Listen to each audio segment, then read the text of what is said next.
maksud BMC? BMC ialah Business Model Canvas, iaitu ianya adalah sebuah plan bagi perjalanan operasi perniagaan bagi mengenal pasti sumber pendapatan, sasaran pelanggan, produk dan juga kos untuk bisnes tersebut. BMC juga merupakan satu model yang membantu anda untuk memahami sifat perniagaan secara holistik, sistematik, mudah dan lebih jelas. So, kenapa? Kenapa BMC? Kerana ia memberikan gambaran elemen yang sangat-sangat baik yang berkaitan dengan bisnes yang bermula daripada pelanggan, rakan kongsi, pasaran, jualan sehinggalah ke production, which is pengeluaran produk tersebut. So, lebih ringkas lagi, BMC membuat anda secara kesimpulannya atau lebih ringkas lagi, BMC ni membantu anda membuat kesimpulan secara holistik. Apa maksud saya secara holistik? Ialah ia telah banyak digunakan oleh pelbagai syarikat yang menjadikan visi dan misi syarikat diorang. So, untuk memulakan satu bisnes sangat-sangatlah penting. Sangat-sangatlah mudah kalau kita gunakan metod BMC. Hai, Assalamualaikum. Nama saya Siti Sarah binti Muhammad Hayazi. So, yang first kali ialah value proposition. So, yang first kali ialah dalam dadi ini terdapat pelbagai perisa yang akan dijualankan. Dan antara perisa tersebut ialah coklat, strawberry, susu, jagung dan juga keladi.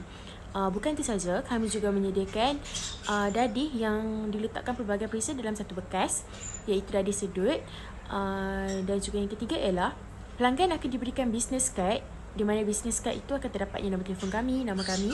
Dan juga bukan itu saja, pelanggan juga akan dapat shop dekat business card tu untuk setiap pembelian 5 dadi yang ke atas.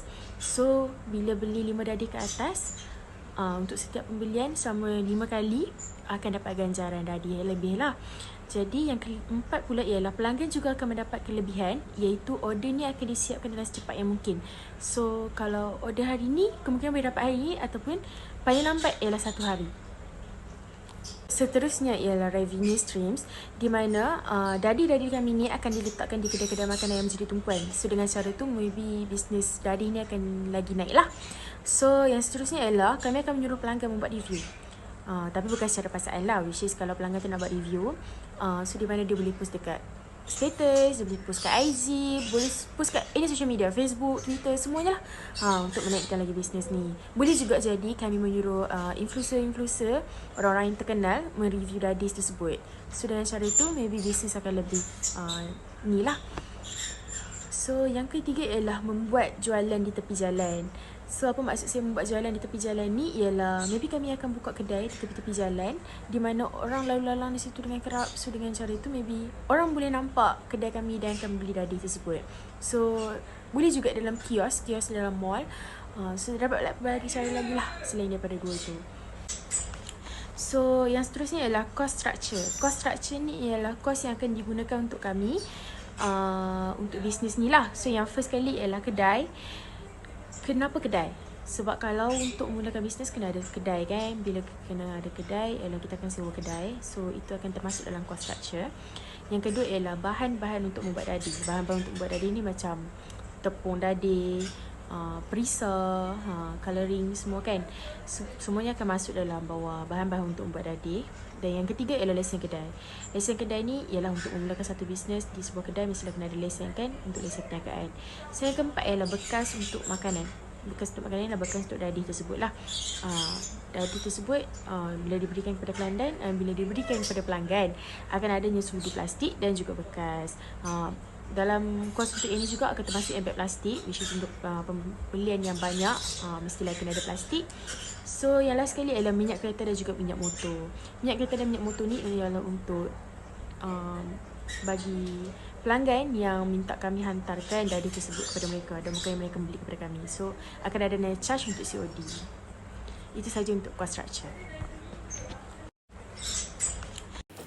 Assalamualaikum warahmatullahi wabarakatuh. Nama saya Muhammad Akrar bin Syarudin daripada kelas DEM 5B.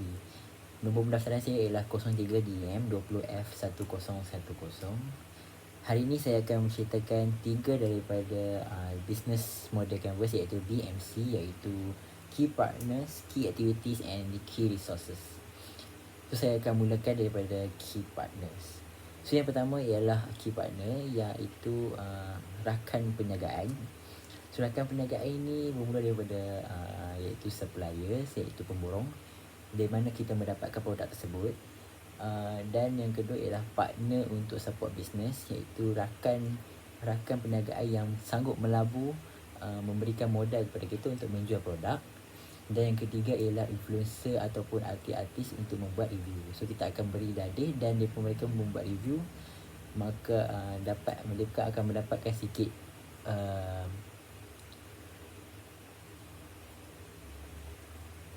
keuntungan daripada review tersebut. So yang kedua ialah key activities. So key activities ni termasuk iaitu menyediakan makanan atau produk yang lebih berkualiti dan paling sedap. So kita akan pastikan produk tersebut akan diambil di suppliers yang profesional dan sedap, yang paling tersedap. So yang kedua ialah menguruskan kewangan. So dia menguruskan kewangan ni dari segi kos, modal dan keuntungan. So yang ketiga ialah aktivitis pelayan, iaitu pekerja. So pekerja kita akan melatih mereka menjadi lebih profesional dan lebih beramah mesra dengan pelanggan untuk senang sesi jual beli. So yang ketiga ialah key resources. So iaitu key resources ni termasuk peralatan fizikal, iaitu termasuk kedai itu sendiri, di mana kedai itu terletak dan di tempat yang strategik, dan banner, kerusi meja dan sebagainya. Yang kedua ialah harta intelek. So harta intelek ni satu resepi atau bahan produk yang istimewa, yang paling utama di dalam bisnes ni. So yang paling biasa ialah Milo, dadih Milo, strawberry, susu lembu dan sebagainya lagi. So kita ada yang lebih special, iaitu paling utama, iaitu dadih 3 layer. Itu yang paling special. So yang ketiga ialah dari segi kewangan. So kewangan ini bermodalkan daripada kita membuat pinjaman daripada bank. So itu sahaja daripada saya. Sekian, terima kasih. Assalamualaikum. Business Modern Canvas atau BMC mempunyai 9 elemen. Antaranya ialah customer relationship, iaitu pihak dadih kami akan membuat perkembangan terkini tentang penjualan dadih di media sosial. Antaranya ialah seperti di Facebook, di Instagram, di Twitter, di Telegram, di TikTok dan sebagainya. Selain itu, jika terdapat expo maupun event-event tertentu, pihak kami akan memberi diskaun kepada pelanggan yang membeli dalam kuantiti yang banyak. Dan akhir sekali ialah kami sedia menerima maklum balas daripada pelanggan kami yang telah membeli dadih daripada pihak kami untuk menambah baik untuk masa hadapan. Seterusnya adalah customer segment, iaitu kami akan menyasarkan penduduk sekitar Jitra, dan seterusnya ialah student Polymas dan student IPT yang berdekatan dengan Polymas, dan paling utama sekali adalah penggemar makanan pencuci mulut. Seterusnya channel ataupun saluran, iaitu pengikut kami di media sosial seperti Facebook, Instagram, TikTok akan dapat mengetahui jika kami mengumumkan penjualan kami mempunyai promosi. Dan seterusnya, pembeli yang membeli dadih kami sebanyak RM15 ke atas akan mendapatkan penghantaran percuma. Dan akhir sekali, pihak kami akan mendaftar di syarikat penghantaran makanan seperti Foodpanda, GrabFood, Shopee Food dan Lalamove. Jadi pembeli dapat membeli dengan menggunakan atas talian dengan mudah.